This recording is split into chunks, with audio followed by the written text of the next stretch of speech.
A lot of people have been carrying it, you know, Wasiu ò fẹ́ kúrò lórí media, especially tó bá ti lè gbé àwọn ọ̀rọ̀ kan like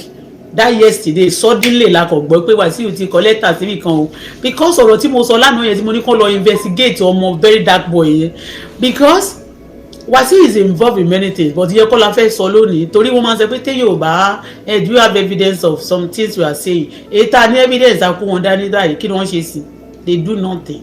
And ìwọ wèrè kan náà wà lórí social media ó tún wá sórí platform yẹn jojúmọ́ wọ́n máa sọ pé you are going to jail. Ìyá yín mélòó MC ti lọ ẹ̀wọ̀n rí ni, ṣé Wasiu ti lọ ẹ̀wọ̀n pẹ̀lú gbogbo crime commit, ṣé Koko Zaria lọ ẹ̀wọ̀n,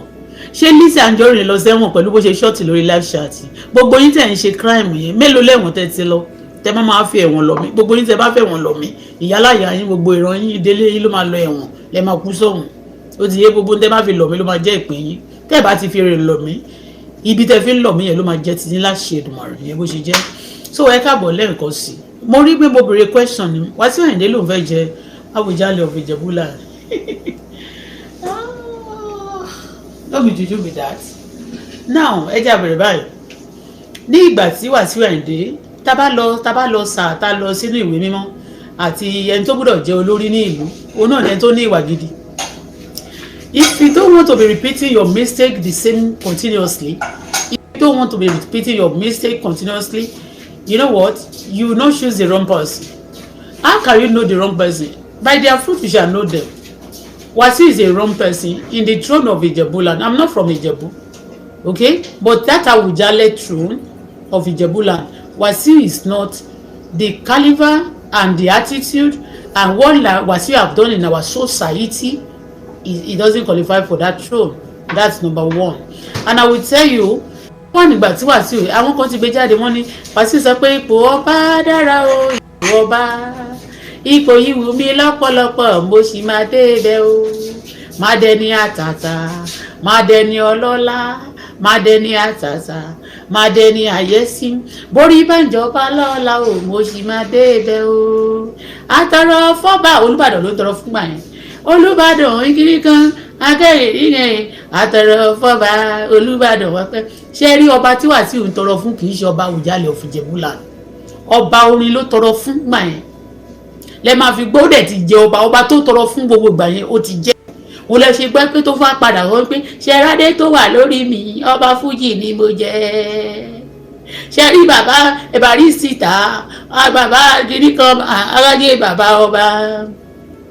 Ṣe rí kọ̀lìntì kìíní kan bàbá ọba. Ṣe rí Sọ̀ní Adé kìíní kan àwọn yẹn ní bàbá ọba tó ti dárúkọ gbogbo àwọn tó jẹ́ bàbá ọba ó ti jẹ́ ọba tó béèrè fún. So stop giving us bad thing in our society, because Nigeria at this juncture we are saying the reason why we are find ourselves in this level. Bandits yo olè pàdé bandit lọ́nà, bandit pàdé olè lọ́nà, aṣẹ́wó pàdé ọlọ́ṣà, gbogbo ẹ̀ kàn ń dààmú ra wọn. It's because we are not choosing right thing. People are trying to place things, wrong things on a good thing. When you put wrong things on the right things, okay, that bad thing, that wrong thing is going to affect the good thing. Ó dàbí kẹ́ lọ gbé èso on the lights. Inú kiri yẹn dark ṣá, but no problem, kì í ṣe face mi wọ́n mọ face mi ṣeré. So ó dàbí kẹ́ gbé, don't worry leave it. Ó dàbí pé kẹ́ lọ gbé nǹkan tó ti bàjẹ́ kẹ́ wá gbé sórí èyí tí ó ṣì dá. Èyí tó ti bàjẹ́ yẹn máa ṣomi, ó máa rọ̀, ó máa ba èyí tó ti dá jẹ́. Are you getting me? Tá bá ṣe opinion wa báyìí, when people still tó máa ìfẹ́ fi jọba by fire by force, wọ́n fi jọba nítorí tẹ́nà wọn ni wọ́n wà báyìí. The godfather, the president of Nigeria is the godfather and a friend of Wasiu Ayinde. So there is nothing they want to do. Either it's wrong or bad, they will do it opposite on us. Either you are going to die after their decision, it's not their problem, it's your own. After ìgbà tó bá ti gbélé lórí tán, it's your own headache. Now let me now tell you, ẹ pariwo ó ti kọrin yẹn ipò ọba wù ú dáadáa, ipò ọba ṣe tó fẹ́ jọba ní orílẹ̀-èdè tó fẹ́ jọba Ìjẹ̀bú ló máa jàdù ọba fújì. Ó ti jẹ ọba fújì, ṣó ti yé, ó jẹ ọba fújì lórí ọba fújì tó jẹ ẹni Barrister kúlé lórí. ipe wọ́n gbé ọba yẹn o òun ló ń jọba yẹn nígbà tí ní oníṣẹ́ NTA nìbàdàn ọjọ́ kiri kan nìbàdàn wọ́n gbádé ṣe kiri kan fún oníbàdàn ìbàdàn yìí ó ti yẹ bẹ́ẹ̀ lórí ẹ̀ ipe wọ́n tó wá fẹ́ ẹnìkan tún jẹ ọba Barrister kú sí lórí kò ń ṣe orin tó kọ pé ipò ọba wù tó bá jẹ́ ipò ọba yẹn Àwùjalẹ̀ of Ìjẹ̀bú-Là ló wù Wàsíù kò ní ṣe nǹkan tó ṣe ní àwùjọ ẹ lọ wo history gbogbo àwọn tó ti jẹ ní ìlú Ìjẹ̀bú-Òde àti àwọn ọba gidi kì í ṣe àwọn counterfeit sorry to say I respect everybody but when you are a counterfeit you are a bad person your attitude and your why your things is not we are going to say it we are not abusing we are only describing your attitude like me now tí bá bẹ̀rẹ̀ sí sọ pé ìwọ ọba yìí olórí burúkú ní ẹ̀yà orí ẹ̀ bó ṣe gùn sọ́bọ́lọ́ bí ọ̀nà ṣòkòtò ojú ẹ̀ bó ṣe dàgbójú ọ̀pọ̀lọ́ ìyẹn mò ń bú wọn nìyẹn but when you are doing bad thing and somebody is trying to criticize and tell you this is not good because me too am part of the society I'm in Nigeria you understand me so we have right to criticize things that are not good so that we are not going to continue to live our life in trouble and some people be oppressing us they just be opposing idea bad thing on us and then we be taking it like that and after some time ẹ máa lamẹ́tì ẹ wá ní jẹ́ ká sinmi ń bí bíbélì lè sọ fún wa pé tára lé ẹni máa ń jẹ kòkòrò tí ò bá dáa tí ẹ bá ń ṣe ẹgbẹ́ ẹ bá tètè kọ́ ṣọ̀nà kẹ́ bá wí ìhùn ẹ ò ní jẹ́ ká gbádùn number one ẹni tó bá fẹ́ jọba nílùú kan tó fẹ́ jọba ní ipò irú ti Àwùjalẹ̀ yẹn abẹ́ gbàgbé pé ní ìlú Ìjẹ̀bú-Land ní Ìjẹ̀bú mi ò sọ pé Ògùn àṣẹ o Ìjẹ̀bú ní Ìjẹ̀bú state wọ́n ń bèrè fún tipẹ́ yẹn ṣé mi pé ọba Àwùjalẹ̀ ló dàbí pé head wọn do you forget do you remember that do you know that ọba Àwùjalẹ̀ of Ìjẹ̀bú-Land òun ló head wọn ṣé ti yẹ yẹn that is to say ọba o ní Ìjẹ̀bú-Gbó ní Ìjẹ̀bú-Rẹ́mọ ní Ìjẹ̀bú gbogbo Ìjẹ̀bú tó kù yẹn they believe they recognize Àwùjalẹ̀ of Ìjẹ̀bú as their number one. So are you telling me now you want to put all those ọba you want to ridicule all of them by using Wasiu Ayinde as ọba of Ìjẹ̀bú-Land and come and oppose it on them? Number two, excuse me, the day Wasiu Ayinde show his father and his mother and he claimed to be Ìjẹ̀bú son àbí ìdí ìpọ̀tẹ̀ lóun wá nígbà yẹn ìdí ìpọ̀tẹ̀ mọ́lẹ̀ ni who is the real father let Wasiu Ayinde produce and show us his father's picture. I know they said the father is late but let him show us his father picture. Let Wasiu show us his father picture because some of them all these people that used to have hide their secrets because they want to be stealing from people so that tó bá jẹ́ pé ọ̀la ni wọ́n sọ pé opportunity wà níbẹ̀ jù lẹ́kí alọ́mọ ọbẹ̀ jù lóhun ẹ ti gbàgbé Wàsíù sọ pé òun tọmọ yẹ jù òun tọmọ ẹ̀pẹ̀ ó ti sọ pé òun máa jọba ẹ̀pẹ̀ níjọ́ kan àbó máa jọba nílé bẹ́ẹ̀ jù he is looking for ọba lójú méjèèjì ó ti yẹ yín bó tiẹ̀ jẹ́ ọba ọ̀nà bí àwọn ìgbèríko kan lọ́nà lẹ́kìn yẹn lórí jẹ́ ó dá bó dẹ̀ jẹ́ ọba náà bó jẹ́ ọ̀nà bó bá sì kù lọ́nà kú tọ́nu wọ́n lè fọba wọ́n lè bó bá wà ní Topa lọ́nà Badagry ó lè jẹ́ mo dẹ̀ mọ̀ pé àwọn Accra ọba Accra of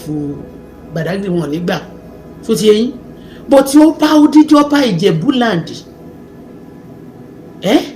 Àwùjalẹ̀ ti ìlú Ìjẹ̀bú tó ti fi jo lórí ó bẹ̀bẹ̀ títí ni tó ní kó fi òun jo lórí ọmọọba bàbá yẹn fi jo lórí ọmọọba kò pẹ́ kò jìnnà bàbá náà sì kí wọ́n dàgbà náà kọ́ ló máa fọ̀rùn kẹ́wọn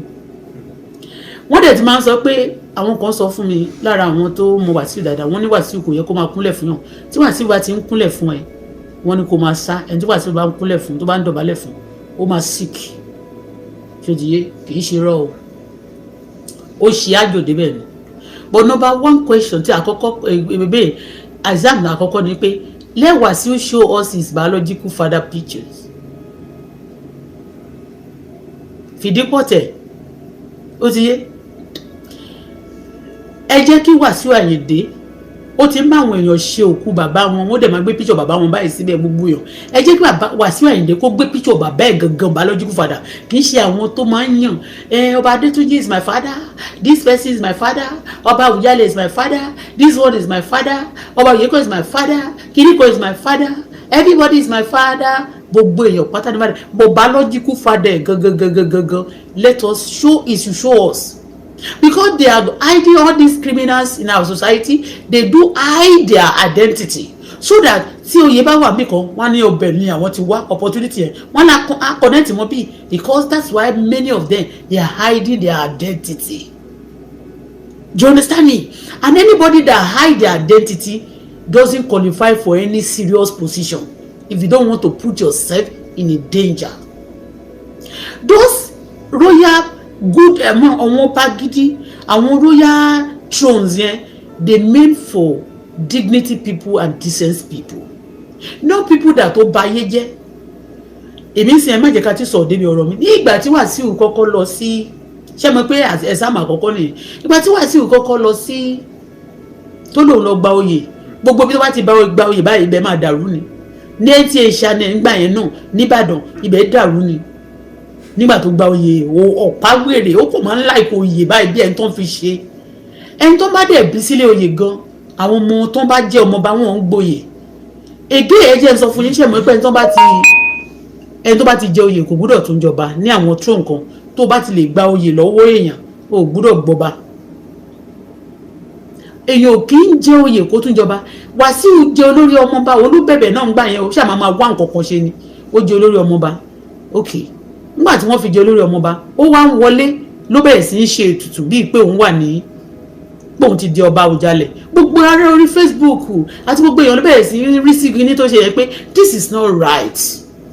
Ọba kábíyèsí Àwùjalẹ̀ sì wà lórí oyè ó wá ń ṣe bíi pé ẹ ti rọ́bìṣẹ́ ó ti jọba lójú ẹ̀ nìyẹn ó ti gbapò yẹn lọ́wọ́ wọn gbogbo èèyàn wá wọlé wá wà nínú léèdì wá wà ní orí ìtẹ́ bíi pé bóyá ó ti jẹ ọba gangan ni olórí ọmọọba ló jẹ́ ńgbà yẹn àbí bẹ́ẹ̀ kọ́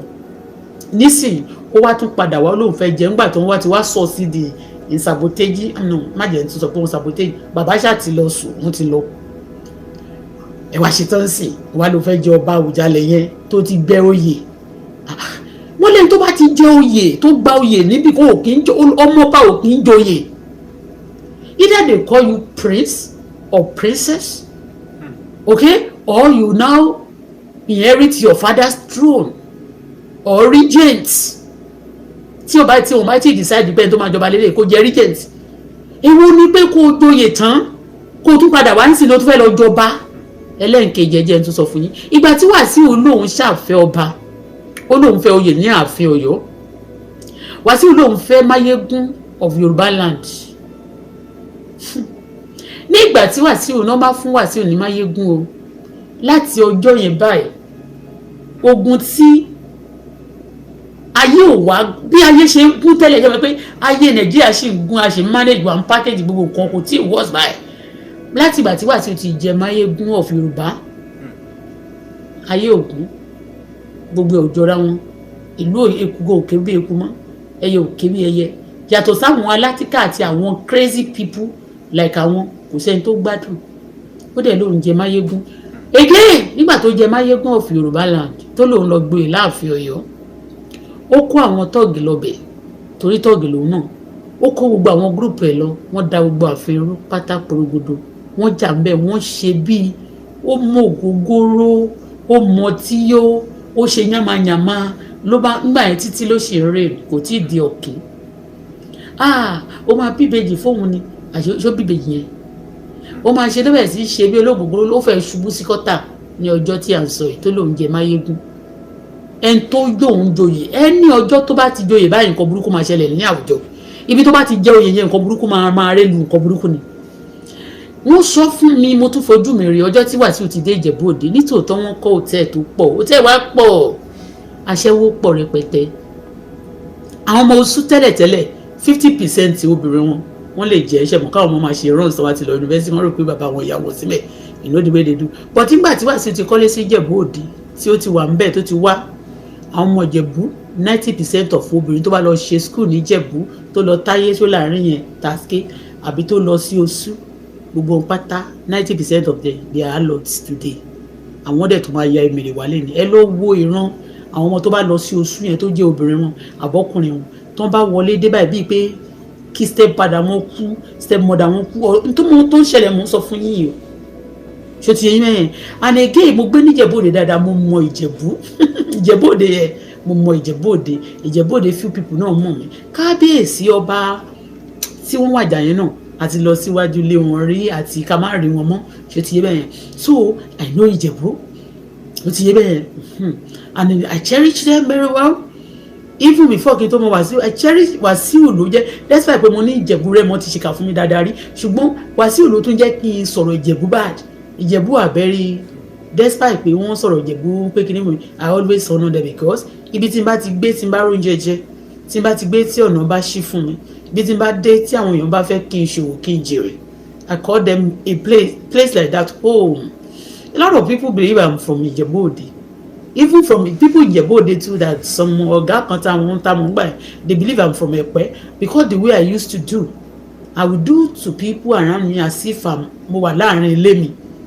ìtì bá dẹ̀ ti lè ṣòwò pé ilé tó bá dẹ̀ fẹ́ gbé wà ó jẹ́ kàlàáfíà wà níbẹ̀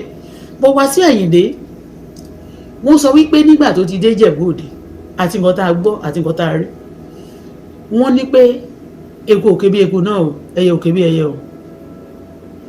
tẹ bá ráwọn èèyàn tó bá jáde wá tán bá ń sọ̀rọ̀ Wàsíù ní dáadáa agídí ni o torí tí òun ò bá sọ dáadáa wọ́n máa jẹ̀yà.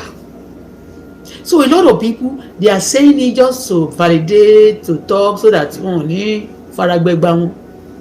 you understand. wọ́n ní nǹkan lára nǹkan tán complain ni pé wọ́n ní aṣẹ́wó wá pọ̀ níjẹ̀bú Òde aṣẹ́wó ó pọ̀ ju ti tẹ́lẹ̀ lọ nǹkan burúkú pọ̀ ju ti tẹ́lẹ̀ lọ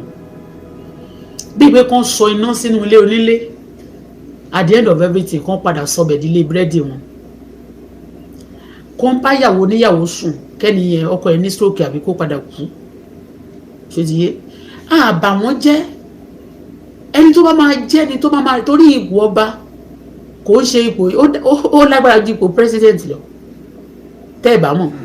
reasons mo fi sọ bẹ́ẹ̀ pé ó lágbára ju ipò president ni pé president wọn bá lọ sípò wọn lọ 8 years wọn highest 8 years wọn ní Nàìjíríà wọn lọ sórí tó bá ti wọ ipò ìtẹ́ ọba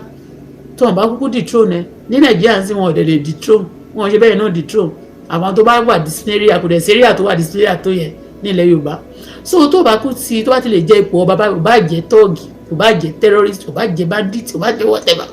ó dọjọ́ ikú lọ́jọ́ ìsìn so any attitude tó bá ní burúkú tó bá ń ṣe fún yín ẹ máa gbé jẹ tó bá pé bàbá gbé jẹ màmá gbé jẹ tó máa fi kú olóyè tó bá fi kú ẹ dẹ̀ máa gbọ́ wọ́n máa bẹ̀rẹ̀ sí ń pàwé fún yín láì kú ègèrè kò sẹ́ni tó lè fa àwọ̀ ẹ̀ṣẹ̀ gbẹ̀dù ẹ dẹ̀ tí mo wà sí tẹ́lẹ̀tẹ́lẹ̀ ó ti kọrin fún yín pé ẹ ti mọ̀ mí tẹ́lẹ̀tẹ́lẹ̀ kẹ́ tó máa kí kẹ̀kẹ́ ẹ ti mọ̀ mí tẹ́lẹ̀tẹ́lẹ̀ kẹ́ tó fi mí jọba gbogbo tí bá fojú yín kan Àyìndé o kò sí kankan tẹ́lẹ̀ ṣe fún mi èmi lọ́ba o wá kọ́ fún yín pé ẹ ti mọ̀ mí tẹ́lẹ̀ náà wípé mò ń hùwà báyìí kẹ́ tó fi mí jọba ẹ mọ̀ mí náà ṣé mo ṣe fẹ́ máa gbé náà wo Wàsíù lọ́sàn-án ni lóru ni lẹ́yìn tí ẹ ti mọ̀ dáadáa lọ́sàn-án gangan ní ọjọ́ tó wá lọ jẹ ọba sẹ̀mí ọba tó fi sísẹ́mù wá jẹ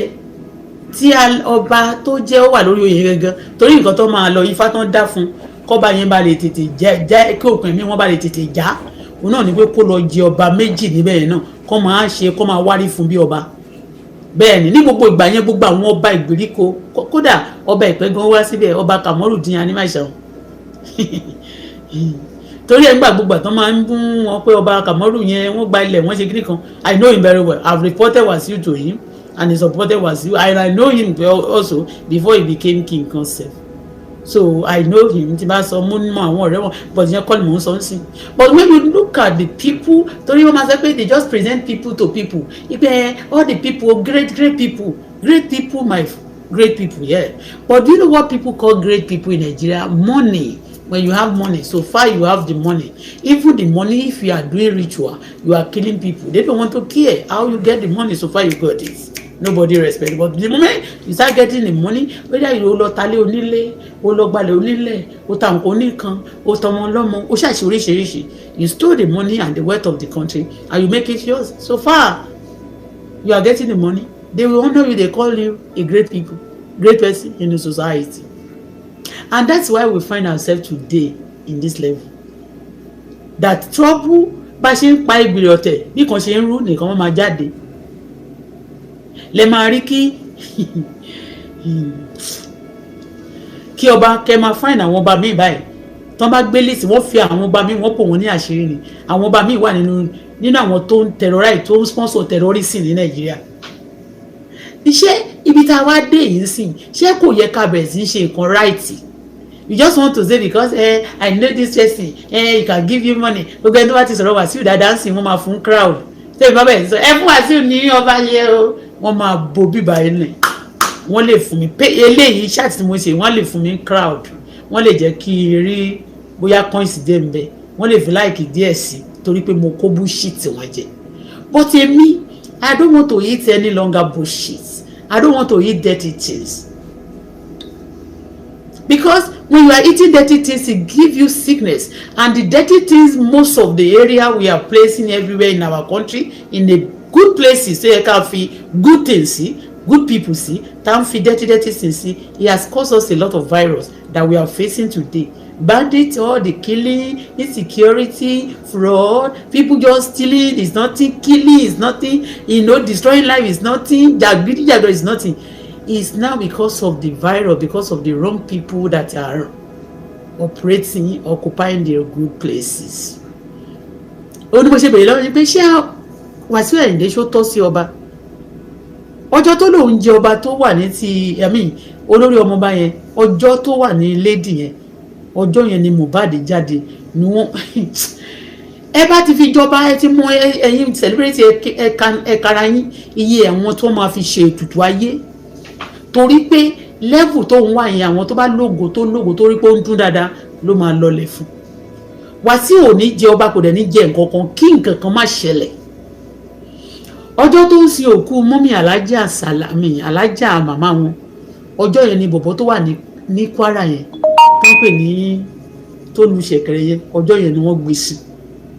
Ọjọ́ tó ń ṣe olórí ọmọọba yẹn ọjọ́ tó gbé lórí ọmọọba ọjọ́ yẹn ni wọ́n fi tó wà nínú lédi yẹn tó fẹ́ wọnú bẹ̀yẹ ibi tó fẹ́ bẹ̀rẹ̀ sí ṣètìtẹ̀ ọjọ́ yẹn ni Mohbad náà gbé Mohbad sí bóyá àyèbó yóò kú bóyá nǹkan kan.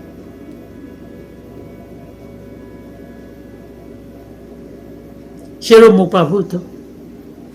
eléyìí àbínú ẹ̀ ìgbà tó ń tẹ̀ tí mo ìfẹ́ sọ́dún ni pé tó bá ti di èní o torí nísìn wíkẹ̀ndì nsìn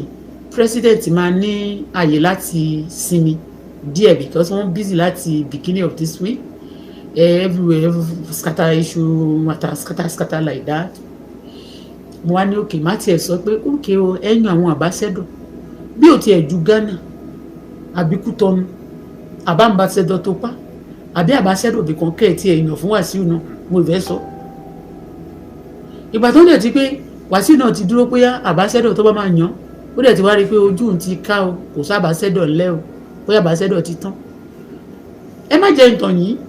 ẹ má bínú sáà ohun ọ̀hún sọ̀rọ̀ fọlọ́rọ̀ but well experience àtọ̀rọ̀ tá ti gbọ́ rí. Wàsíù ti béèrè fún àwọn position senator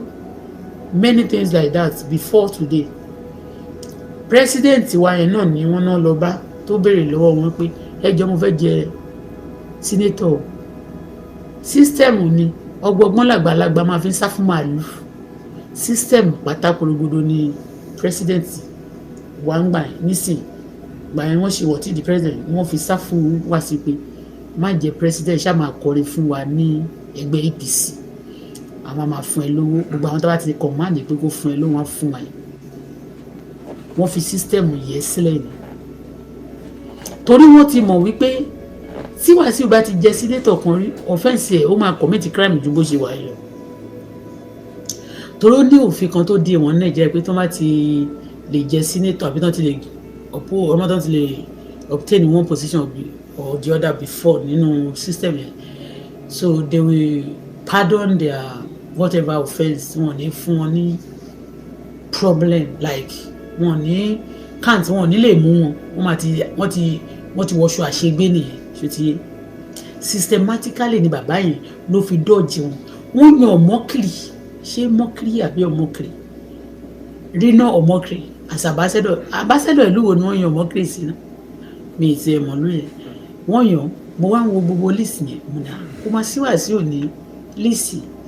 torí pé wọ́n mọ̀ ní bẹ́ẹ̀ kan yan Wàsíù sí Congo ń bẹ́yẹn àbí Togo àbí Cameroon ó máa balẹ̀ jẹ́ ni kì í ṣe rọ́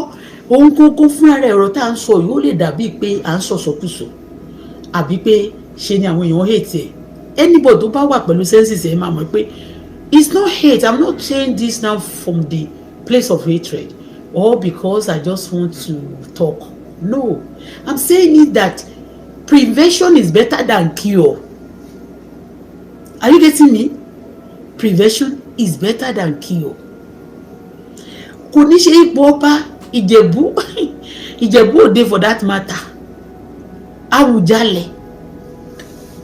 kò ń ṣe ipò kékeré o. Ipò tí àwọn ọba ìgbèríko tó wà lọ́ndà wọn máa ń wárí fún ni o. Tẹ́ bá lọ ṣe mistake,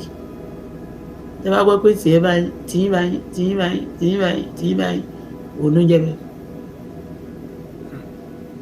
Èyí tí mo mú wá suggestion mi, mo kàn ń sọ àwọn nǹkan tó ti ṣẹlẹ̀ ní gbogbo ìgbà tí Wàsíù bá jẹ oyè kan àdúmà tó bá lòun jẹ ẹ̀kan kan. Nígbà tó jẹ oyè Máyégún, ṣáyégún ni Máyégún bó jẹ́ Yorùbá. Nígbà tó kọ́kọ́ pé Máyégún of Yorùbá land, nǹkan dàrú gbogbo Yorùbá, ṣe ni gbogbo gbòòrò dàrú. Ìgbà tí ó tún yá ó tún pèrè ní Máyégún of gbogbo Nàìjíríà. Gbogbo Nàìjíríà kúkú wá fọ́pọ̀ oríṣiríṣi nǹkan wàhálà wá bẹ̀rẹ̀ sí ṣẹlẹ̀. Kẹ́ lè mọ̀ wípé téèyàn bá jẹ ọba, Ọlọ́run tí ń bá fẹ́ kí ìlú tó máa mú kọ́ba rere jẹ, ìyẹn mi pé Ọlọ́run gbogbo nǹkan tóun máa ń fipá fà yẹn àtọ́bìnrin pé mo ti wà nínú ayé, mo ti mọ̀yàn gan, mo ti mọ rí, mo ti ṣògùn, mo ti ṣàwo, mo ti ṣègbà, mo ti ṣàwo, mo ti tójú bo oríṣiríṣi kan. Mo lè fa tọ́wọ́ mi ò bá tó, mo lè fi gọ̀gọ̀ tí mo gbogbo àwọn gọ̀gọ̀ bí tí mo lọ yẹn mo lè fi fà á. Then God Almighty now showing himself. Ó wá ń fi ara ẹ̀ wọ̀n pé you know what, I'm not in support of you. Even ẹni tó fi jẹ àwọn tó bá fi jẹ ọba àbí tó fi jẹ àwọn oyè wọ̀nyẹn àbí tó wá padà support ẹ tó bow down àbí tó back down for K1 at the end of everything. Tọ́ńpá yìí sọ pé wọ́n fẹ́ fún wọn ní 20 years. Wọ́n lè reduce ọdún yẹn di 2 years fún kan dédé ṣánkú. Bẹ́ẹ̀ ni kí n sọ fún for you to know the gravity of anger. Bí Ọlọ́run ṣe Ọlọ́run kórìíra àwọn nǹkan tó ń fipá ṣe yìí. Òun lè ṣe máa rí pé ìwà kí wọn ọ̀dọ́ ṣe fi joyè yẹn, oyè tó jẹ nínú ayé kan sọ nǹkan tó fẹ́ gún tí ògùn tẹ́lẹ̀ tí wíwẹ́ Wàsíù ti sọ di gígún. Tó bá pàdé èèyàn táyé ẹ̀gún tí bàjẹ́ pa ṣẹ̀ṣẹ̀ ń pariwo síta, á make sure ìpáyé ẹni yẹn scatter ni, ó dẹ̀ lóun joyè Máyégún. Ọjọ́ tí mo ti ń pariwo níbi K1 ń gba 2 plot of my land, gbogbo ilẹ̀ Ìjẹ̀bú ẹ̀ mọ́ pé gbogbo ẹ̀gbẹ́sẹ̀ lé ní sẹ́dẹ̀ pọ́n lọ́ba ló ní gbogbo ilẹ̀, gbogbo ilé onílé níjẹ̀bú sìn gbogbo ẹ̀pátá náà máa gbẹ́sẹ̀ lé, ló máa ní kọ́ lọ gbé mọ́tò wá ń gáràjì onígáràjì náà máa bẹ̀rẹ̀ sí í ṣe ayé ọlọ́ba ni wọn fàmílétè tó máa bẹ̀rẹ̀ sí í ṣẹlẹ̀ ń gbòòrò nígbà tí ò tí ìjọba tó ṣì nǹkan ṣẹlẹ̀ bẹ́ẹ̀ tẹ́lẹ̀. 2 plot of land ló gbà lọ́wọ́ mi, ká sọnù sílé onílé ká fi sísẹ̀mù gbà, ká gbalẹ̀ onílé ká ṣáà máa fipá ṣe nǹkan. Tó bá wá lọ jẹ ọba Ìjẹ̀bú kí ló máa ṣẹlẹ̀ sí? Mo bèrè ní ilé tí Wàsíù ń gbé tó kọ́lé sí nínú estate tó kọ́ tó lòun kọ́ ojú ìṣàgbọ́lá ọ̀gọ́jì ilé kìíní kan kìíní kan ilé kìíní kan kìíní kan. Ilé yẹn ṣe mọ̀ pé ẹni tó nílẹ̀ yẹn Wàsíù fipá gbà báyìí tó lọ owó ilé yẹn, mi mọ̀ bóyá fún wọn ní owó compensation tó lọ fi system gba ìwé ilẹ̀ yẹn allocation lọ́wọ́ Ọ̀túnba Gbénga Daniel. Ilẹ̀ tó kọ́ ilé sí wà ní Ojúṣàgbọ́lá jù tó ń lo Ojúṣàgbọ́lá by fire by force ló gbà lọ́wọ́ ènìyàn, ẹnìkan ló gbà. Bóyá ẹnìyẹn sì wà láyé àbí kó ti kú, torí pé tó bá ti gba gbogbo nǹkan ènìyàn tó ń sọ ayé ẹnìyẹn dàkúdà á ronú táyé ò bá dìse mọ́. Àìmọye àwọn èèyàn tó ti pa sáyé, ẹ má jà sọ̀rọ̀ obìnrin sí ipò báyé obìnrin jẹ́. Ibi tó gbogbo bí tó ti jẹ oyè wọ̀nyẹn,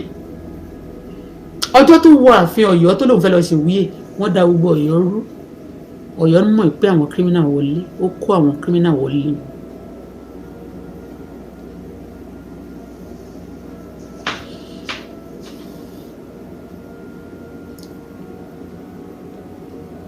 Àwọn ọba kábíyèsí kí wọ́n rest in peace, ọba Síkírù Adétọ̀nà, àwa náà wà náà wọn tó pariwo máa pé má pa wọ́n jọ, má pa wọ́n jọ, má pa wọ́n jọ nígbà yẹn tipẹ́.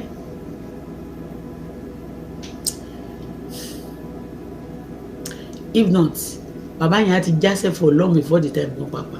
Wọ́n ní sùúrù fún. A kórìíra bọ́tà àgbúdọ̀ máa fi sentiment ṣe nǹkan nínú ayé yìí ká sọ pé torí pé is it because it's Wàsíù. Ẹ̀yin wọn ti àwọn èèyàn ti pé ikú ọba dára ikú ọba ikú yìí mímí lẹ́pẹ̀lẹ́pẹ̀ mo sì máa dé ibẹ̀. Ọba ló fẹ́ jẹ. adé tó wà lórí mi ọba fújì ni mo jẹ ọba fújì ó ti jẹ́. ṣé èèyàn máa ń jọba méjì pọ̀ ni? ẹ̀yin èèyàn yẹn ẹ burú gan-an ẹ dẹ̀ ti ń gbé torí ẹ̀ ló ṣe lọ gba ọmọ Bísọ́lá ṣó sọ fún yín kó nǹkan ọmọ Bísọ́lá tẹ́lẹ̀ ni ó ní àwọn ọmọ kan tó máa ń fi sílẹ̀ sí gbòòrò bó ṣe wà yẹn Wàsíù àfi tó bá kàn jẹ́ pé ó wá rí Bísọ́lá lọ́la tó bá yẹ pé ó rí Bísọ́lá ń sìn pé ọkùnrin kan wá sọ pé ó lówó wá sọ pé ọmọ yẹn gan òun ló ní kó bẹ̀rẹ̀ sí ń pòsè yẹn ló lè jáde àkàìmọye ọmọ Wàsíù tó wà lọ́wọ́ èèyàn kò sọ fún yín kó nǹkan ọmọ kankan. You stop putting things, stop saying ẹ má máa túùsì nǹkan kẹ́ máa sọ bí ó ṣe jẹ́ kó yẹ bó ṣe jẹ́ nìyẹn. àwọn èèyàn ní ó ń try láti mọ gbogbo tí mo bá ní kẹ́kọ̀ọ́ jọba yẹn ló ń try láti correct ṣé ń sìn nígbà tí wọ́n bá fẹ́ jọba ló ṣe máa correct nǹkan tí ò ní jẹ́ kó jọba. ṣé orí tó bá máa dá dé wọn nínú adéèdè àti nínú kiri kan ló ti máa ń wá. ìyẹn mi pé láti ilẹ̀ ọmọ tó bá fẹ́ jọba àti tó máa jẹ nǹkan kan wọ́n ti máa ń prepare ni pé you must not go astray, you must not do bad thing, you must not have bad name and bad record. Not that you have the name and the bad record and bad thing again or your name, and then later when it's time for the throne you want to clear it that time. You cannot clear it. So you, God bless you, you cannot clear it at that moment. Go and check all the people that own the great nice throne. Those people tó jẹ́ pé wọ́n máa ń fẹ́ jẹ àwọn ọba tó kì í ṣe criminal kings, kò ń ṣe bandit, àwọn kan tó kàn máa fẹ́ press here, place anything on your head if you no gree we kill you. We are telling you the people. wàá rí gan tẹ́ bá lọ wo ìṣe lion gan nínú igbó lion wàá rí pé lion don eat kò ń jẹran kàsì tẹ́ran bá ti kú sílẹ̀ kò ní jẹ kò dẹ̀ ń dédé lo dédé lion ní jungles walking everywhere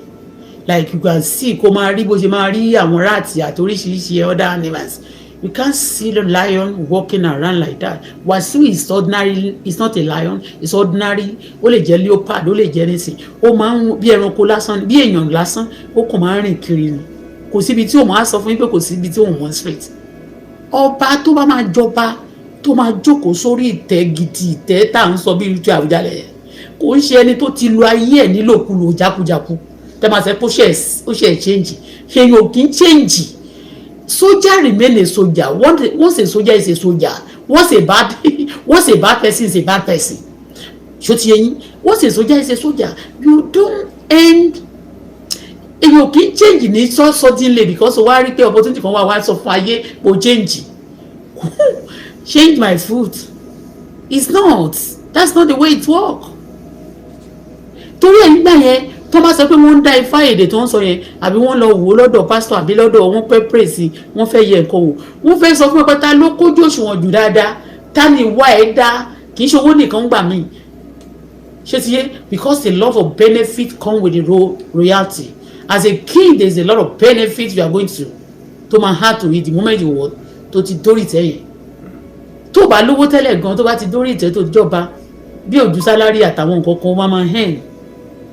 So wọ́n lọ wo gbogbo àwọn history ẹ what we have done irú kí ni gbogbo játijàti tó bá tẹ̀ ní wọ́n fẹ́ number one ẹ máa pé gbogbo nǹkan tí mo ti sọ sílẹ̀ fún ẹni tó bá ní ọgbọ́n kì í ṣe pé mi ò yọ kì í ṣe pé yá mo fi ba ayé ẹ̀ jẹ́ àbí mo fẹ́ tako alátakò lòun náà tó pààyè ó pàdé mi lọ́nà ẹ sọ fún mi tí mo gain ó máa ba ayé èèyàn jẹ́ ni ẹni tó bá ti fẹ́ jọba kò gbúdọ̀ jẹ́ ni tó yẹ pé wàá pàdé lọ́nà tàbí tó ti pàdé rí lọ́nà tó jẹ́ pé ayé ẹ̀ bàjẹ́ ni no ó gbúdọ̀ jẹ́ tó pàdé lọ́nà táyé ẹ̀ dá gbogbo àwọn celebrity kan lẹ́nu jẹ́ mẹ́ta yìí gbogbo ṣáàtì àlẹ́sìn ìṣọ́lá àlẹ́sìn ibi tó ti ń ṣe interview tó ń dárúkọ gbogbo àwọn oníwàásù is a nice person Pasuma is a nice person Òṣùpá is a nice person ó ṣàdárúkọ gbogbo wọn ẹ̀mẹ́ni tó sọ pé kò nice díẹ̀ tó kàn sọ òun náà ní Dúdú Heritage tó ti kú ọkọ bèbí tó kú níjọ́ yẹn tán ta accuse Wasiu of òun nìkan náà ló sọ pé kò dáa because yẹn ti kú gbogbo nǹkan tí àwọn eléyìí sọ pé gbogbo wọn da yẹn gbogbo ẹnikẹ́ni tó bá dẹ̀ rí àwọn olórin yẹn náà tó bá àwọn celebrity tó kó sí wọn lọ́wọ́ náà bóyá kò mọ́ mùdùn wọn nǹkan tí mo fi mọ̀ pé Ṣọlá Allyson mo kàn wó báyìí mo ti ń wò pé mo ń credit láwọn ibìkan mo kàn wò pé ṣó ti bẹ́ẹ̀ because you call a spade especially tó bá ti sọ pé wọ́n ti fìwà lẹ́yìn tí o ò bá tí ì lówó tó ò tí rẹ̀ sí jẹ́yàn tó bá ṣe nǹkan tí ò dáa ò ń gbọ́ wọ́n lè sọ pé situation ló fà á bọ́ nígbà tó bá ti jẹ́yàn tó ti ń lówó tó ti tún mọ̀ ẹ́ tó mọ̀ ẹ́ pé òkè o orúkọ rere tí wàá sàn ju wúrà àti fàdákà lọ a lè bọ́ ẹ́ láṣẹ ìgbà tó tí ì jẹ́yàn yẹn tó dẹ̀ tí ì ní nǹkan kan yẹn a lè fi gbogbo ẹ̀ṣẹ̀ tó bá dá yẹn ká wò pé ìgbà yẹn ló fà á bọ́ nígbà tó bá ti wá padà jẹ́yàn tó ti lówó tó ti lọ́lá kó tó wá padà máa ṣorí burúkú kó máa jalè kó máa ṣe nǹkan tí ò dáa káwọn kan máa sọ fún ẹ pé múdù wọn ni kó máa pamper ẹ you must be crazy for saying that. Yes. àwọn ìwà situation tó bá ní tough situation ó lè cause èèyàn láti ṣe nǹkan tí ò fẹ́ ó ti yé bọ́tà dẹ̀ ráwọn èèyàn tó ní serious tó bad gan tó yẹ pé still ẹ̀ tí wọ́n ṣe nǹkan tí ò dáa.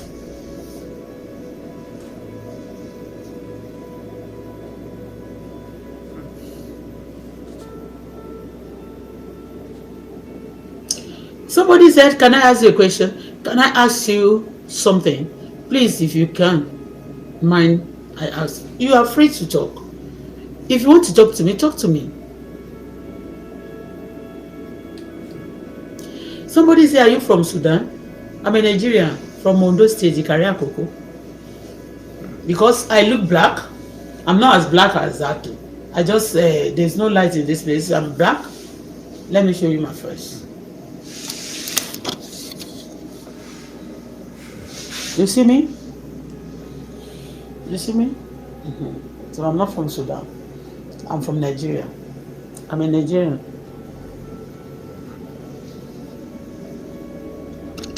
So bí mo ṣe fi nǹkan borí mi. I do it because I show love to some people.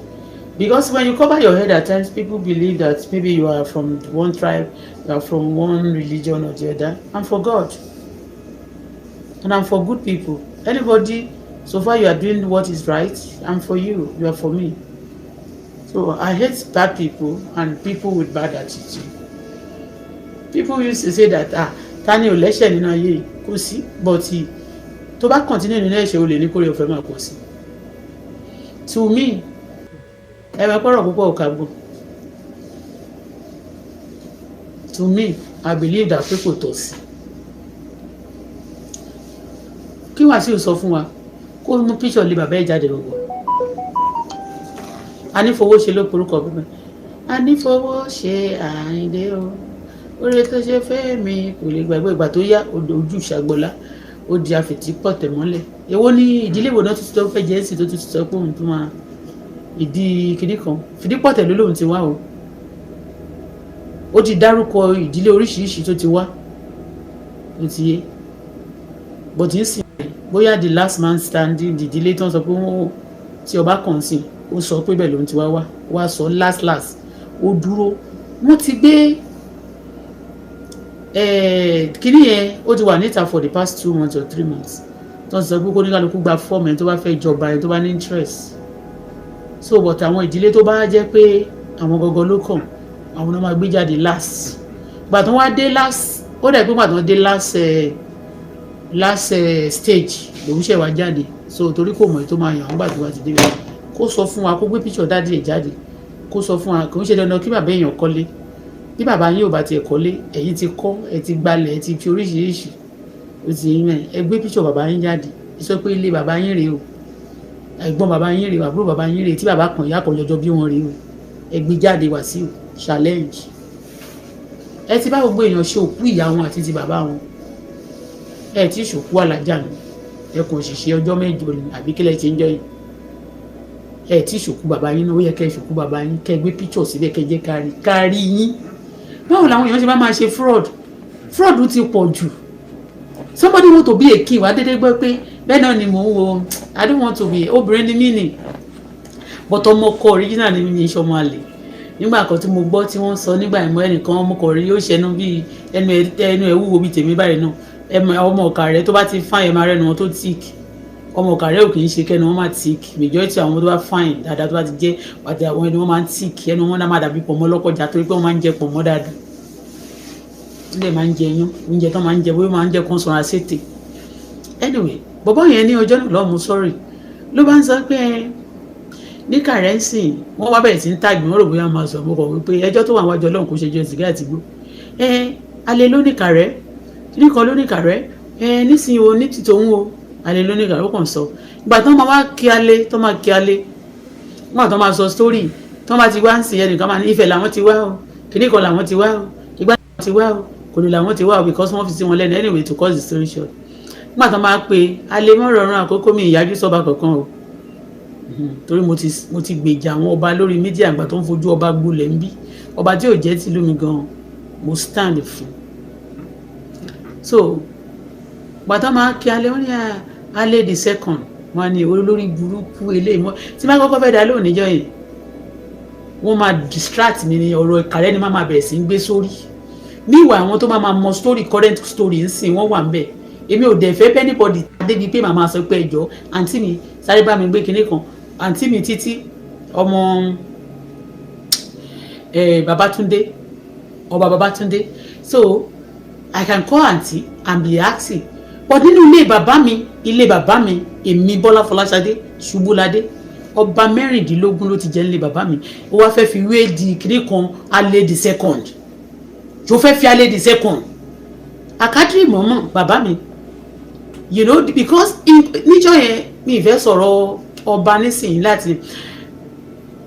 gbogbo ẹ̀gbin tí wọ́n ta sí wọn lára àti oríṣiríṣi nǹkan tó ṣe wọ́n torí pé àwọn gan selfish tí wọ́n sọ pé nísìnyí orí òkè kan náà ti máa lọ omi yẹn omi tó ń ṣẹ̀ṣẹ̀ gbẹ́ orí ibẹ̀ náà ti máa lọ tí ó jẹ́ pé àwọn ibẹ̀ náà ti máa lọ ń gbàdúrà fún Ìkàrẹ́ ńgbà yẹn ilé bàbá mi náà ti ń gbàdúrà fún gbogbo Ìkàrẹ́ ni wọ́n ṣe ń kí oríkì wa ní ẹlẹ́yìn ìpínlẹ̀ Àdéwúrè when you want to pray for the whole of Ìkàrẹ́ when Ìkàrẹ́ still in Ìkàrẹ́ ilé bàbá mi náà ti ń gba ọba mẹ́rìndínlógún lórí rẹ̀ ti wàjà ilé bàbá mi tó bá ti ń gbọ́ kíní kan the second kíní kan the first àwọn tó ṣẹ̀ṣẹ̀ wá ní tó bá gbọ́ pé ṣẹ̀ṣẹ̀ dé kò sí problem nígbà míì tó bá jẹ́ pé wọ́n fẹ́ wò ó jẹ́ ká pín jẹ́ kó lè kárí kádà gbogbo ẹ̀rú we have àti accept faith wa ó pẹ̀lú nǹkan tó da gbogbo orú bẹ́ẹ̀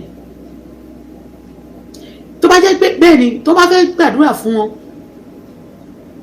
Olúkàrẹ́ of Ìkàrẹ́ land kì í ṣe the first kì í ṣe the second mẹ́rìndínlógún lọ́ba tó ti jẹ́ lé bàbá mi mẹ́rìndínlógún gbogbo ibi tó dẹ̀ gbé wọn kọ́ sí wọ́n ti gbé mi wọ bẹ̀rẹ̀ bẹ́ẹ̀ ni gbogbo àwọn ọba wọn yẹn but you know I'm a woman if I want to get there was one of my brother that used to send me the history there kì í ṣe àwọn ọmọ bastard tí bàbá tèmi ń lọ àwọn kan tó lọ gbé tí wọ́n ń wá tó ń gbé létà níjà they do send me some story but nígbà mo believe pé àti ìdébẹ̀ wọ́n ti send mi ní àwọn eléyìí ní 6 years ago nígbà tó ń fẹ́ ká máa sọ story àwọn ọba wọ́n fẹ́ ká máa gbé kọ́ṣọ̀ yẹn ga mo fẹ́ràn àṣàbọ̀ tí gbà mí tí wọ́n bá jóni jọ́mọ ẹni tara ẹni la máa kọ́kọ́ gbọ̀n like people are attacking me people are not standing for me people are attacking my business they are attacking whatever I do and people are not speaking for me they are fighting me seriously ṣé màá wá gbé yẹn sílẹ̀ màá bẹ̀rẹ̀ sí wá ran ẹ̀jẹ̀ lẹ́jọ́ màá wá ràn yín wá tó máa bá mi hard mọ́ ibi tó ti ń sọ̀rọ̀ ọba yẹn oríṣiríṣi ògùn dẹ̀ làwọn òwèrè kan gbé dání ogun kà ó pọ̀ gan nílẹ̀ Yorùbá wọn lógun re wọ́n máa fi gbà ẹ́ lẹ̀ ogun kan pa ayé ẹ jẹ́ ìṣẹ́jú kan ba business ẹ jẹ́ kan náà ràrùn sí kan dalé ẹrú kan ba marriage ẹ jẹ́ ogun yẹn wọ́n ní lọ́wọ́ kan náà gbé ọfà kan ta ó pọ̀ lọ́wọ́ wọn do you understand what I mean so and gbogbo àwọn ọba wọ̀nyí náà lára àwọn kan tó máa fẹ́ lọ jogun tó máa gbé lé wọn lọ́wọ́ tó bá ti ṣe tán sí wọn máa dá gbàgbára ẹ̀mí èṣù gbogbo àwọn àlùjọ̀nú burúkú wọn kò tí wọn ní kó bẹ̀rẹ̀ sí ran níṣẹ́ tó ti ṣe bẹ́ẹ̀ yẹn so when people want to be telling story that day when that person tó kàn ṣẹnu kìtìpò bí wọ́n ṣe máa ń bú mi bẹ́ẹ̀ni tèmi náà bẹ́ẹ̀ náà ṣe rí gangan rẹ̀ ló wá jẹ́ kó pupa jù mí lọ́kùnrin ni mo kàn ń wò pé àbí wèrè lélẹ́yìn mo fẹ́ wò pé wèrè ló jọ̀nà tó bá pé alẹ́ the second history alẹ́ yẹn gbà tí alẹ́ tí tó jẹ́ chief tó ń ìfẹ́ tó kọ́kọ́ jẹ tó ń fẹ́ di ọba tó wò pé báwo náà ṣe máa gba àwọn ti bíbá ẹ̀ sójú sọ̀rọ̀ náà ní àyè láti pé òun náà fẹ́ dọba tó dáa torí pé ó jẹ́ lọ́yà mi ò kéré jù mo sì kéré bọ̀ta kì í ṣe àwọn eléyìí o àwọn bàbá tó kọ́ yẹ a máa lọ bọ́n ṣe máa lọ sí Àkúrẹ́ lọ sí kóòtù oríṣiríṣi nǹkan tó kàn máa lọ kóòtù torí pé ó jẹ́ lọ́yà do you understand I know all this but mo ń sọ ilé bàbá ibẹ̀ ni ọmọ aṣàkókò rìgbòrìgbò ọmọ arógun mọ́sàn ọmọ aṣọ̀tẹ̀ mọ́rò ọmọ àtijọ́ aláṣẹ jùgbọ́ ọmọ gbígbóná ọmọ òrùlé barí ọ̀kọ̀rọ̀kọ̀rọ̀ ọmọ akọ́là porùn kú ọkọ̀ dúdú ọkọ̀ pupa ọkọ̀ ìgbọ̀rọ̀gọ̀dọ̀ tó máa ń ta sílẹ̀ lọ́jà ọba ọmọ àìmọ̀nà gbé sínú àgbàdo ọmọ òṣọ́kọ̀ Èkìtì ṣọ́kọ̀ Àkókò is a warrior that stand for his people kò kàn ṣe àwọn tó kàn délé ní tọkàn wọn máa fẹ́ ọ̀tẹ́ẹ̀nì ni agọ́nà ọ̀tẹ́ẹ̀nì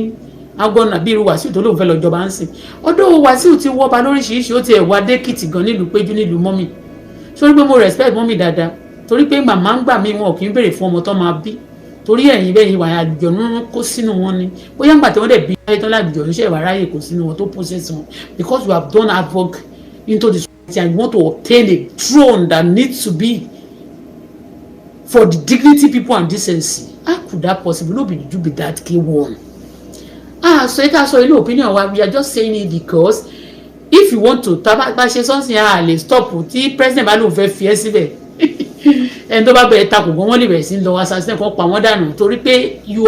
this is your time and you want to make use of it very well whatever you want to achieve at the time that your godfather or anybody that knows you very well that can support you is there you want to do it that's what you do opportunity you take advantage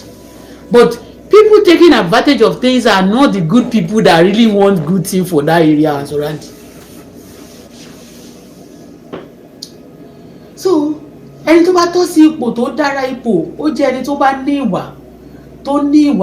nǹkan gidi tó ní láti sọ fún wa ẹ jáde kẹ́ wá dìbéètì nǹkan tẹ́ ẹ ní fún ìlú Ìjẹ̀bú tẹ development ẹ máa gbé bá Ìjẹ̀bú nígbà tó dé Ìjẹ̀bú náà wọ́n ló ti dá iléeṣẹ́ sílẹ̀ ó dá iléeṣẹ́ búrẹ́dì ó ṣe wọ́tà ó dárúkọ àwọn ọmọ ó dárúkọ Sawati orúkọ ọmọ Títí Máṣà ló fi dá gbogbo ẹ̀ sílẹ̀ ó ń tẹyin àbí iléeṣẹ́ náà nìyẹn ẹyin títà ó ń ta tí tó ń tà ní Alibaba bóyá bíi $5 ìwọ máa ta $350,000 ó ń tà yẹn náà dá iléeṣẹ́ yẹn náà sílẹ̀ ó ń ṣe búrẹ́dì gbogbo àwọn ilé ibiṣẹ́ ti ṣe búrẹ́dì yẹn bí kékeré gbà lọ́wọ́ èèyàn kẹ́ lé àwọn bẹ̀dà systematically ṣé ti yé so ẹ̀dá lè ṣe búrẹ́dì sílẹ̀ ṣé kò sẹ́ni tó ń ta búrẹ́dì mẹ́ẹ̀yẹn tẹ́lẹ̀ mo béèrè ni.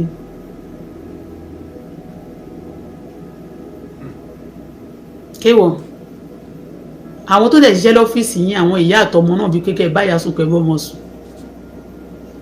eléyìí kò ń ṣe rọ́ kò ń ṣe pé wọ́n fi bẹ̀rẹ̀ lórúkọ jẹ́ it's a thing that happen ohun tó ṣẹlẹ̀ ni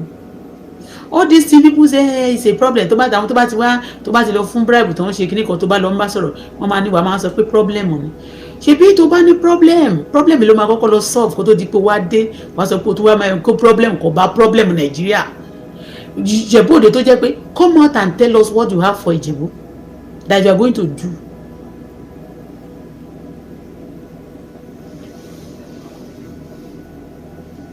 tó máa fi bẹ́tà ayé wọn ni ṣé o máa sọ fún wa pé àwọn ọmọ tó ń lọ sí oṣù yẹn o wọn ò ní ṣàṣẹ́wó mọ́ kò ní sí ọmọ oṣù tó máa ṣàṣẹ́wó mọ́ ó máa sọ fún wọn pé gbogbo àwọn ọmọ wọn yẹn o wọn ò ní ṣe kọ́ọ̀tì mọ́ a máa make sure pé Ìjẹ̀bú Òde safe o kò ní sí àwọn ọmọ kọ́tísì mọ́ o wọn ò ní délé àwọn yẹn tó lọ sí oṣù tó lọ sí Táyé Ṣọ́lárin wọn ò ní délé lọ máa pa stepfather wọn stepmother wọn kọ́ máa ṣòṣì bí ẹran níwò kí lẹ ní fún wọn àbẹ máa tún jẹ́ kí kọ́tísì ń pọ̀ sí i ẹ̀yin tí a accuse lórí many things tó yẹ pé ọlọ́pàá ò jẹ́ kó investigate ẹ̀ so gbogbo all the crime that wọ́n ti fi lọ ẹ́ nígboro ayé wàá kàn dé suddenly náà ló wá gbé ojú ọmọọṣẹ́ ẹ̀kan tó ń lùlù fún ẹ tẹ́lẹ̀ pé ti parí ìjà suddenly torí pé ipò bá ti wù ẹ́ jẹ gbogbo wọn yẹn náà pátá ló máa rì mọ́ra ṣíta ló mọ inú ìkà inú jìnnà ju ọ̀run lọ wàá ló ti tán nínú ẹ̀ ìwọ ló mọ nǹkan tó máa ṣe tó bá jọba tán ṣe bó kàn fẹ́ dọ̀bálẹ̀ gba etí everybody ni ìwọ́n tó sọ Ìjẹ̀bú máa ń dọ̀bálẹ̀ gba etí ní ó fẹ́ dọ̀bálẹ̀ gba etí everybody ni tó bá ti débẹ̀ tán tí kùdà bá ti tẹ owó ẹ̀ tọ́wọ́ ẹ̀ bá ti tẹ kùdà wàá máa bẹ orí anybody kiri ni ìwọ́n tó tí ìjọba tó ń ṣe kà tó that extent ó gba ilẹ̀ onílẹ̀ 2 plots of land ló gbà lọ́wọ́ mi mo níwèé ẹ̀ bí mi ṣe gbẹ́rù wá tí mi gbé mo kó ìwé ilẹ̀ yẹn dání láì bí mi ṣe gbé ẹrù dání wá sáà mo kó ìwé ilẹ̀ yẹn wá dání wá sí Canada mi gbà bó dẹ̀ jẹ́ kú tọ̀nù náà ni mo wà.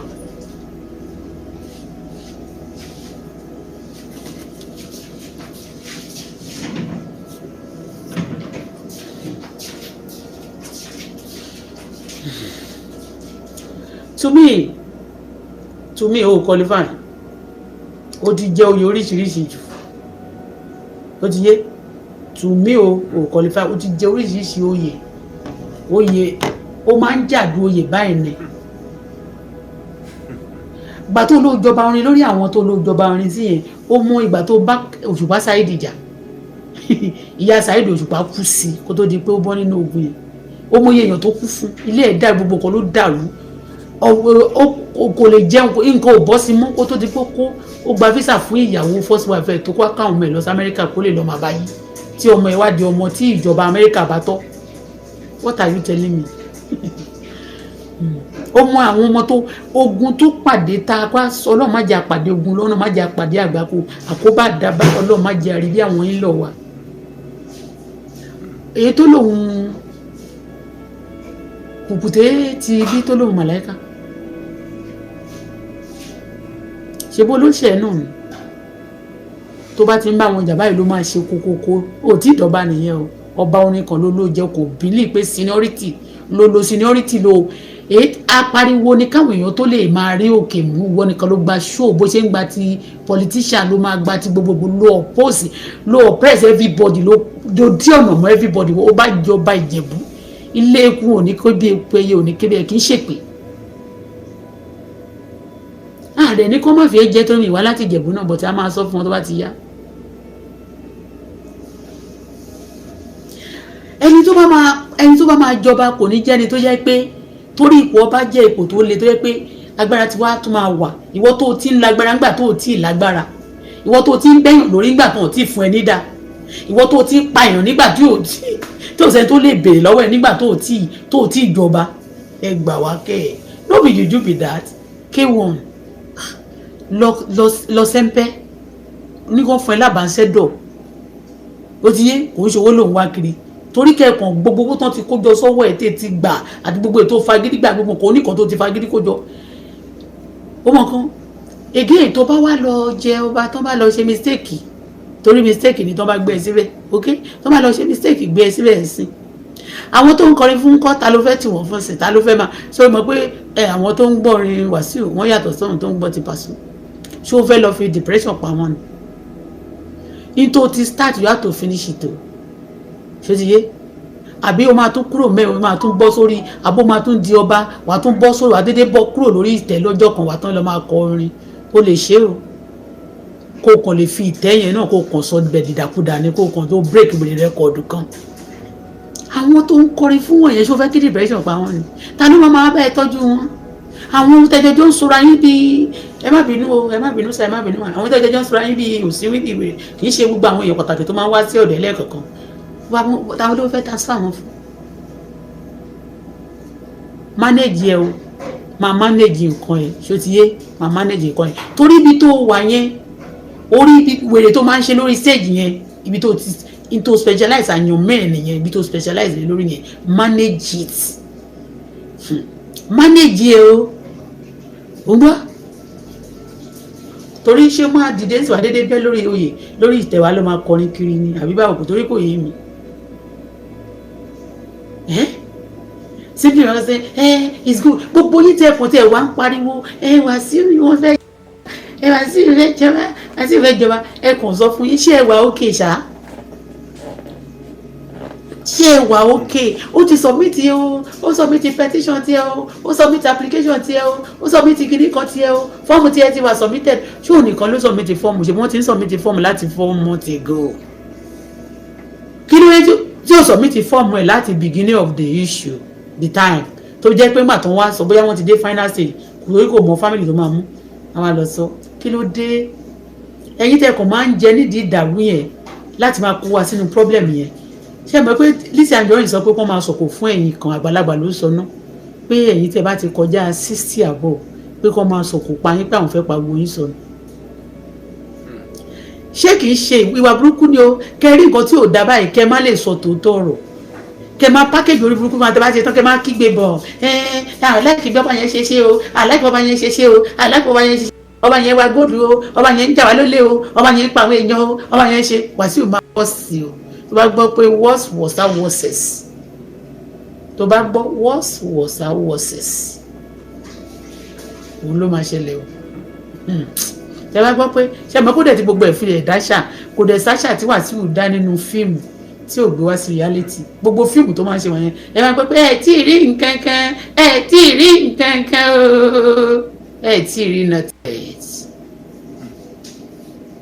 gbogbo àtọ́ máa ń kọ gbogbo yẹn ìwà kan ló kọ pé gbogbo wa pátá ní ìmọ́lá bámúbámú ẹni tí ilẹ̀ mọ́ bá ní bàrà kí ilẹ̀ ń kọ́ ní gbogbo ìgbà yẹn ó mọ̀ pé àwọn kan máa ìhàtì bíi fúlàní tí wọ́n ń ṣe fúlàní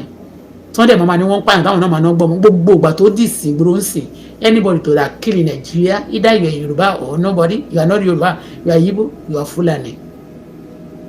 wọ́n ti kọ sílẹ̀ ńgbà yẹn ó ti wà lákọọ́lẹ̀ gbogbo wa pátá ní ìmọ́lá èmi ò sí bẹ́ẹ̀ bámúbámú ẹni tí ilẹ̀ mọ́ bá ní ìbàrà wò ìyẹn bíi pé gbogbo kidnapper tó bá ti wà nígbà tó bá máa yá Fúlàní àti Haúsá ni wọ́n máa pè é ṣùgbọ́n ìtìlẹ̀ bá mú báyìí pé so ìwọ ò kì í ṣe mọ́là ò kì í ṣe Fúlàní àwọn tó ń gbọ́ ọmọ Nàìjíríà ọmọ Edo State wà ń bẹ̀ ọmọ Igbo wà ń bẹ̀ ọmọ Yorùbá wà ń bẹ̀ Yorùbá ti ẹ̀ pọ̀ and again tí n bá sọ̀rọ̀ ó kò máa dàbí pé àwọn èèyàn nísìnyí wọ́n máa Bọ́lá you know there was a time you were abusing President Bola Ahmed Tinubu ìgbà tí President Bola Ahmed Tinubu ṣọ́ ìwà kékeré bíi tiwa gan àwọn náà wọ́n criticize àwọn èèyàn tó wà ní power torí pé ọmọ Nàìjíríà ni wọ́n criticize àwọn èèyàn Wàsíù gan àti gbogbo àwọn tó sọ̀rọ̀ wọ́n criticize àwọn èèyàn ìyẹn mi pé téèyàn bá dẹ̀ sọ pé ẹ ò sọ̀rọ̀ ọlágbájá kan ó wá máa pààyàn tó torí ẹ̀ ó ti yé bẹ́ẹ̀ ọmọdé lè máa ṣe èèyàn àti pé tó bá nù ẹ̀ ńgbà mi tára bá ta ẹ̀ ó lè sọ̀rọ̀ bọ̀tí àwa ò pa èèyàn wọ́n máa dẹ́mi àwọn tó pa èèyàn sí àwọn tó ń jẹ èèyàn àwọn tó ń ṣe oríṣiríṣi tó ń ṣe ritual tó ń ṣe àjálẹ̀ oríṣiríṣi tó ti accuse wọ́n á dẹ́mi wọn sí wọ́n máa mú èèyàn kan ìwọ sọ̀rọ̀ ń pa báyìí báyìí àti pé ẹni tó ń sọ̀rọ̀ yẹn gangan ó ní orúkọ tó pe bàbá yẹn o àti ṣebí mi kàn sọ̀rọ̀ ni àwọn máa pé plan ta ní fún ọ̀rẹ́ àní láti ẹ̀tì bú wọn nísì a máa fẹ́ pa wọ́n ni do you understand and people be just be talking like this but nǹkan tí mo kàn fẹ́ sọ náà ni wípé ní junction tá a dé yìí a gbọ́dọ̀ jẹ́ kí orí wa kó pé ní junction yìí we have to learn we have been learning bí ipò yẹn ṣe sọ pé you go learn in that way mi ṣáà máa ń mọ̀ pé you go learn in that way àṣẹ ọmọlọ́mọ ti ń di ó ti ń bá Fúlàní sọ̀rọ̀ ó ti lọ ń bá àwọn tó ń pa òun ló máa ṣe bí ìpò lọ gbà wọ́n lẹ̀ òun ló tún máa bá àwọn Fúlàní yẹn náà negotiate tó máa sọ pé if you finish calling wọn if you finish to attack them you go quickly before any news because if they won't be scaring them that no news will come and if any news bá tẹ́rí sí tí ò ṣe black boy ló wá àbí black man ló wá very black boy máa ń pè tí ò bá ṣe òun ló wá wọ́n lè lọ tún attack wọn kẹ́ lè mọ̀ pé ojú ò ṣe é fi judge don't judge the book by their cover some people will even be giving you penny wọ́n máa show niceness òṣì kan bí wàá ti ṣe fẹ́ máa show ẹ̀ sí wọ́n sọ pé torí ẹ̀ ló ṣe lọ gba ọmọ yẹn ó ṣe lọ gba ọmọ yẹn ìdíkọ̀ tẹ̀mọ́lẹ̀ oh God in fact kéèyàn ṣe wá lọ gba ọmọ tó pé lóun fẹ́ jọba ẹ mọ̀ pé kò qualify yẹn ti disqualify ẹ̀ lọ́dọ̀ tèmi opinion mi ni pé Wàsíù ẹ má fi jọba pọ̀tì aṣáájú tẹ bá fi jàmbá sẹ́nà náà kò ní lè kọrin fún ẹ jẹ́ kó máa manage orin yẹn torí orin mo mọ bí bàbá Ọkọ̀yà ṣe like orin Wàsíù tó àti Chief Mrs. Adé Ọkọ̀yà àti àwọn bẹ́ẹ̀ lọ ní àti gbogbo àwọn aláṣẹ Èkó yẹn àwọn aláṣẹ Èkó kan àtàwọn tó ṣàláìkẹ àtàwọn ọba wọn yẹn ẹ fẹ́ kí stress lọ pa àwọn tension lọ pa àti depression lọ pa ogun wọn ẹ jẹ́ kó máa manage into start okay Ọlọ́run á bá wa yan ẹni rere tí ló máa tùbà tó máa tùṣẹ kì í ṣe náà máa sọ pé wá jẹ máyégún kí gbogbo ayé fọ́pọ̀ wájú olórí ọmọọba kí gbogbo ọba kí gbogbo kó kí àwọn olórí ẹbí àwọn ọmọ ọlọ́mọ ìdílé kan kó máa kú dànù kó máa fòṣẹlẹ̀ kó máa kú mi ìyé tiẹ̀ o torí wọ́n ti máa sọ pé ká gbé jẹ́ fórí àyànmọ́ ni gbogbo kádàrá tèmi àtòjì ọ̀run lẹ̀ dá ti yàn pín ẹ̀ ṣùgbọ́n wọ́n ti ṣàlàyé fún wa náà tàdé máa rí náà nínú róò tó máa ń wà nínú wọn ní camera rose ẹ̀sọ́ máa ń ké whatever anybody bá mọ̀ ọ́ ṣe kẹsàn burúkú má bàa kétorí máa sọ pé bí ọmọ kan ṣe sọ ọmọ Wàsíù kan sọ ń jẹ yẹn tí mo bàlẹ̀ lọ́wọ́ ẹ̀ mo ní ọmọ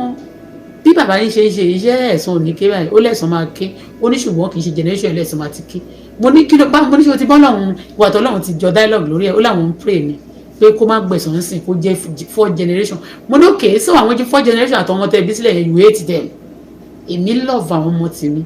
àtọmọ tí mo bí àti tó máa bí àti tó máa tún bí generation wọ̀nyẹn I want good thing for them I want to create things that will make life easy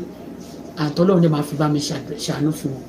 ìyẹn ni mo fẹ́ create sílẹ̀ kò ṣe kó máa sọ pé èmi máa escape eléyìí. If anybody telling you that I will cause it and I will escape it, go and check the person is a criminal, original one.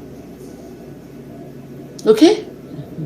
So it's not because of torí pé a kàn fẹ́ please here, we want to please Wasiu. We now displease our nation, displease ourselves, displease a lot of people, cause problem for ourselves. No, kò ṣe pé nísìnyí báyìí okay ẹ máa sọ pé okay kò dẹ̀ lówó kò dẹ̀ róúnjẹ jẹ o kò dẹ̀ níṣẹ́ o káàtì ẹ̀fìn yẹn bò láṣìírí àti ẹ̀ máa rí ibìkan lọ. No, ó ń kọrin gbogbo ọba àwọn bàbá arúgbó tó ṣe láìkẹ́ yẹn ṣé tó bá ti wá fòkó a máa fòkó lórí oyè a máa lórí ìtẹ́ a wá lọ máa kọrin fún wọn lẹ́nu kò yé mi ẹ jẹ́ kó máa kọrin lọ Wàsíù máa kọrin yẹn lọ ṣe gbọ́ tó bá tiẹ̀ jẹ́ àbáṣẹ́dọ̀ sí tó gbé lọ sí Kútọ́nù Ràúfù ní Kútọ́nù Wàsíù ní Kútọ́nù tó bá jẹ́ àbáṣẹ́dọ̀ ní Kútọ́nù tó bá ó sì lè wálé kó wá kọrin wíkẹ̀ndì yẹn sì dá bó tó bá má bà ìtẹ́ yẹn jẹ́ o kò ti gbọ́ má bà jẹ́ ó ti yẹ bẹ́ẹ̀ yẹn àwọn kan tí mo ti ẹ̀ sọ àbáfọ̀ pé tó bá tẹ̀ yẹ kó òjọba tó bá dẹ̀ fún ẹ by fire by force náà sọ pé kó má fún ẹ o bàbá Aláàfin Ọ̀yọ́ ń gbà yẹn ó bẹ̀ wọ́n títí ìgbà tó dẹ̀ ti bẹ̀ wọ́n ń gbà tó wá fún wọn tán ó ṣàjọ tó ṣàlò fẹ́ lọ ṣèwúyè báwo ti wẹ̀ pé ìwọ bàbá tí mo ti bẹ̀bẹ̀ tó kọ yẹn àmọ́ àbáyé ẹ̀ jẹ́ last ni ọwọ́ bẹ̀ ó dá wọlé ó ti yé wọ́n dẹ̀ ní last pé we want to for first thing so we have no say but we have said it àti sọ̀rọ̀ ó ti gbọ́ so ilé àgàn kó tẹ̀ fẹ́ jọba fún ìjọba ó gba ilẹ̀ lọ́wọ́ mi ó jà mí lólè àbó jà mí lólè ṣé o ti sanwó padà ìwọ tó máa ń gbé wúrò sáwọn èèyàn lójú tó máa mú wàá gé onion sí ojú wọn báyìí ni oníyàn àtàtàrodo àmì sí gbogbo ẹ̀ papọ̀ ojú wọn máa ṣomi wàràwàrà ní ìwọ tó mọ̀mọ́dé tó máa gbà ẹ̀fẹ̀ jọba ó láàánú náà àánú èèyàn kì í ṣe ẹwà máa ní ìbá jákújá ìbá ṣe kí ní kan kó ṣe ìyẹn ni kò ṣe tó inú ọba advocate ni ó tún lè jà ó lè jà tó bá ti dìgbà tán bá ní ogun wa tàbá yìí wọ́n bá kàn dárúkọ fún ẹ tó bá ti ní tí ọba kú ti jẹ́ àwọn tí wọ́n ń so tó jẹ́ ogun tẹ́yìn ń so tẹ́lẹ̀ tèmi wọn tẹ́wọn bí tán ti ń bọ̀ tẹ́yìn jẹ́ pé ilẹ̀ máa sọ pé kán wá tán ti máa lọ attack àwọn nìkan ẹ̀ ní owó fúnra rẹ̀ wò kí ò lè tẹ́rì sí.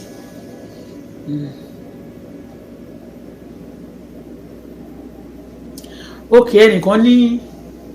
Wasiu Ayinde is the next Awùjalẹ̀ of Ìjẹ̀bú-Òde kò sí problem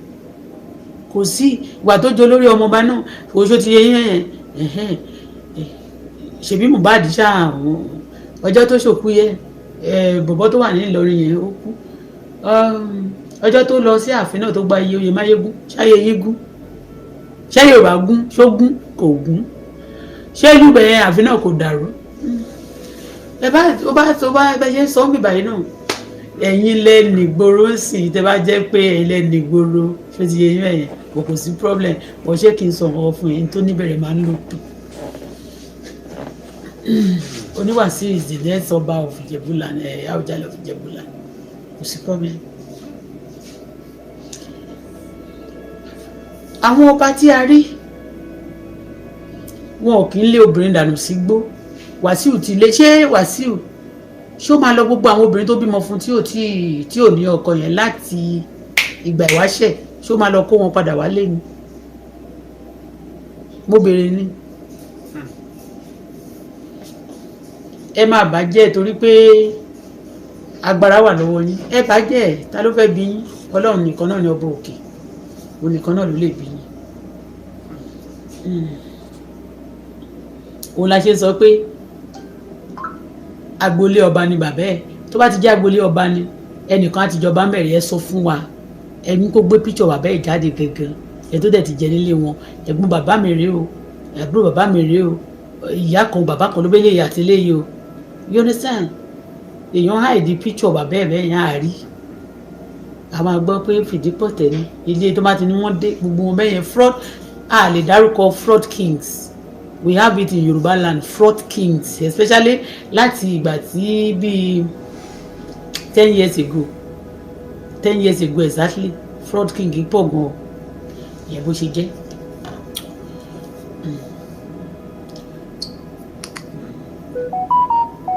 kéèyàn ti lo ayé ẹ̀rọ fùrọ̀fù bẹ́yìn àwọn ọba tó ń jẹ ní kinní gan tó bá tiẹ̀ ti lọ ṣe mistake kò lọ lo ayé ẹ̀rọ fùrọ̀fù bẹ́yìn wáyé tó kó lọ fara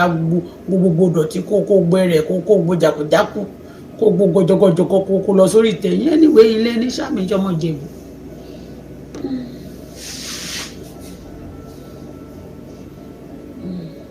ìyẹn bó ṣe jẹ́ o òbí náà tèmi ni ọ̀rọ̀ tá a dẹ̀ sọ kò sí ìta fi purọ́ ń bẹ́ àpurọ́ àwọn ọba land grabber ọba tí ò ti jẹ tí ò ti jọba tó gba land èyí tó ń gba lẹ́yìn àwọn ọba rapist àwọn ọba tẹ̀ sójú èèyàn àwọn ọba fipá gbà abẹ́lẹ́pọ̀ tà ń gbógbóná wọ́n fi kúkú rajà wọn. gbogbo yín sábà sọ pé kí wọ́n lè skul ní ìsọ pé kò gùd lọ́dọ̀ tí yín ó gùdù sí yín nìyẹn ẹ sọ gúdìgúdì kan tó rà fún yín kẹgbẹ́ jáde torí pé ẹ̀kọ́ fẹ́ ẹlòmíì fẹ́ recognition ẹlòmíì fẹ́ opportunity ẹlòmíì fẹ́ connection at this time torí pé kí wọ́n ti gbé síbẹ̀ pé hello aṣáájú president bàámi báwo ni àdẹ̀kù kìrìkan bàbá tí kú ìyá àwọn àlọ́ máa ṣèpàdé lọ́rùn ó gbé síbẹ̀ ni láti fi là mọ́ ilé ìnáwó kó lè máa ṣe fraud bí black boy ṣe gbé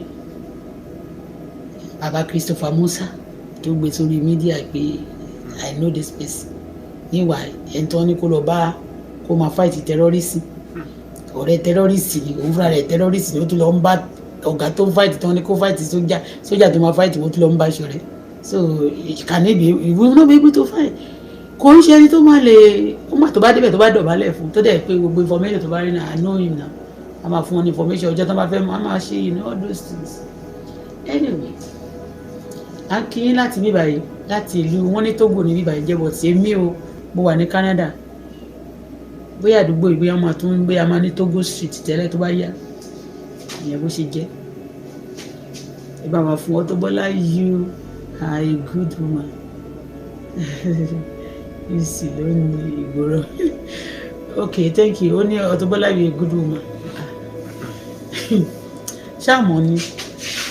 Wàsíù ńgbà tó sọ pé ní tí ńgbà tí bàbá Buhari gan ṣe wà bẹ́ẹ̀ máa gbọ́ pé bàbá wọlé ẹlẹ́ẹ̀kejì ìkẹyà bẹ́ẹ̀ lùgbò Wàsíù fẹ́ lé everybody dànù nígboro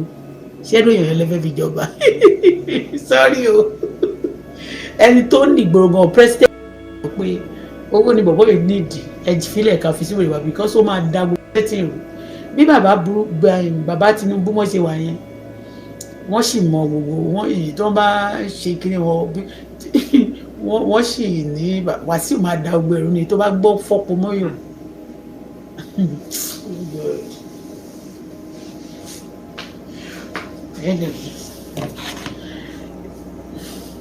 ẹ má jẹ́ kí thank you inú mi dẹ̀ dùn ìmú dẹ̀ tún fẹ́ yín sí ìgbà yìí pé Wàsíù tó máa rí ẹ tó máa sọ pé a máa stop ẹ á dẹ̀ máa ní o fẹ́ àánú ẹ má tiẹ̀ tẹ́rí sí ẹ má try ẹ kì í ṣe rọ́ ẹ má máa gbogbo nǹkan tó ti dáadáa ní orílẹ̀-èdè wa tẹ́ bá fẹ́ máa ṣe sẹ́mùbàjẹ́ wọn ló jẹ́ kí ìlú má tòrò mọ́ ebi ò pàànà lórí wọn ti sọ pé padà ipò ìgbìmọ̀ lẹ́pọ̀lọpọ̀ mo ṣe máa tani bọ́ bá o ṣé mi kan kò wù mí kí n jẹ́ prime minister ìlú ìbọ̀ṣọ́ possible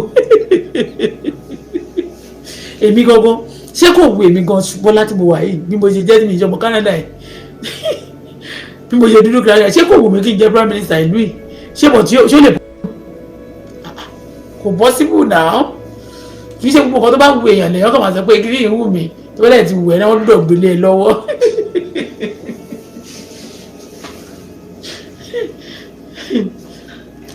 ẹ̀yin tẹ́ bá bínú ẹ lè má bínú ẹ̀yin tẹ́ bá dẹ̀ bínú tẹ́ ẹ understand nǹkan tí mo sọ ẹni tó bá ti fẹ́ jọba kọ́kọ́ jẹ́ ẹni tó lè ẹni tó bá jẹ́ leader á jẹ́ ẹni tó lè control lé ẹ̀ tó lè control tó ń ṣe dáadáa tó ní record tó ti good bá ṣe sọ pé president wọ́n ṣe ní wọ́n burú tó wọ́n tún ní good record ní àwọn ibì kan wọ́n ní bad record tó pọ̀ wọ́n dẹ̀ tún ní good record tó pọ̀ dé wọ́n táwọn bá fẹnu kan èèyàn táwa ní kò dáa ni